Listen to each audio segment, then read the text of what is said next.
Hey y'all, it's your Really Neighborhood Therapist, and today is February 7th, 2025. So it is day 7 in our series of lesser known facts and lesser known people of the culture for Black History Month. But first, shirt check. Dream like Martin, fight like Malcolm, lead like Harriet, think like Garvey, build like Madam CJ, speak like Frederick, write like Maya, educate like WEB, believe like Thurgood, challenge like Rosa. Y'all should know who all those people are. These are people that we should have heard about in school. I mean, I know I heard about all these people in school, so these are not lesser known people. So hopefully you know who all of them are. Now, on to today's lesson. Today, I want to talk to y'all about a group of men and women who did a phenomenal thing at a time where it would have been unheard of. So let's get into it.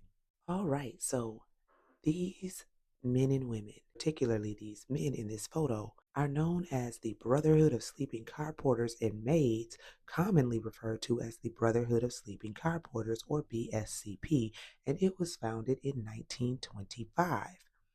This was the first labor organization led by African Americans to receive a charter in the American Federation of Labor.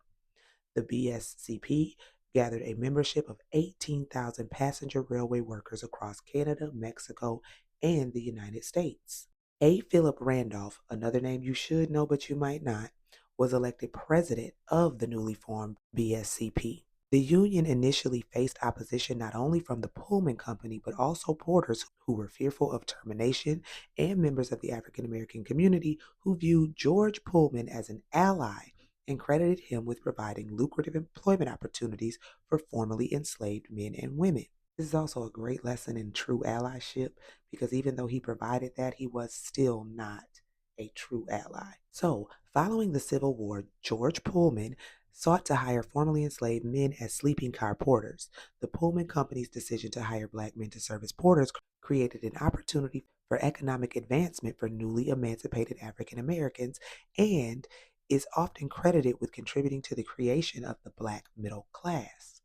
Despite these benefits, sleeping car porters were often mistreated both by their customers and the company.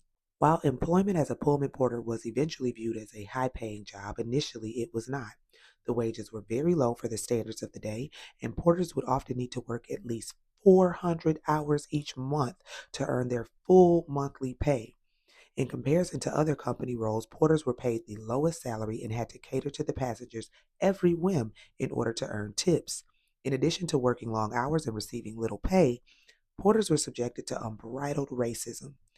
Despite some of the relatively positive outcomes for the black community, Pullman's decision to hire formerly enslaved men was rooted in the belief that former slaves would be fully acclimated to servitude and long hours. Passengers commonly referred to porters as George, regardless of their name, continuing the demeaning practice of calling an enslaved person by their owner's name. The combination of racism and inhumane working conditions led to calls for unionization. Now, real quick, if y'all want to learn a little bit more about these men, there's a movie called 10,000 Black Men Named George that you could watch. So in 1935, the Brotherhood of Sleeping Car Porters became the first African American union organization to be granted membership into the American Federation of Labor. The Pullman Company agreed to negotiations with the BSCP, and in April 1937, after 12 years of resistance, a contractual agreement was finally reached, which included an increase in wages and a cap of 240 hours per month. The BSCP's influence in the labor movement included a role in assisting the Great Migration by dispersing information about job opportunities and greater equality for Black people in the North. As the passenger car industry declined after World War II, A. Philip Randolph and the BSCP became early and influential figures in the civil rights movement as the fight for labor rights is inextricably linked to civil rights.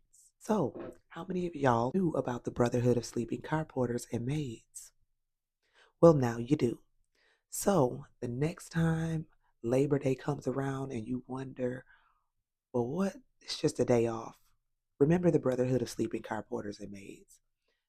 People fought for us to have equal opportunities in employment, for us to not be worked like a dog and underpaid, and for us to be treated better in the workplace. So, see, DEI has always been necessary, not to hire us without merit, because we all know most times Black folks are highly and overly qualified for the job.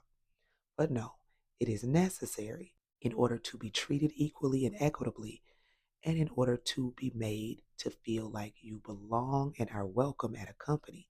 This is why I said, although George Pullman gave them those jobs, they weren't treated well. They weren't paid well.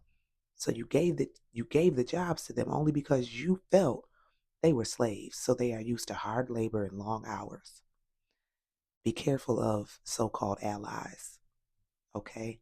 All of them are not true allies. All of them are not anti-racist. That's a prime example. All right, y'all. Have a beautiful, wonderful rest of your day. And I will see y'all tomorrow in our series of lesser known facts and lesser known people of the culture for Black History Month.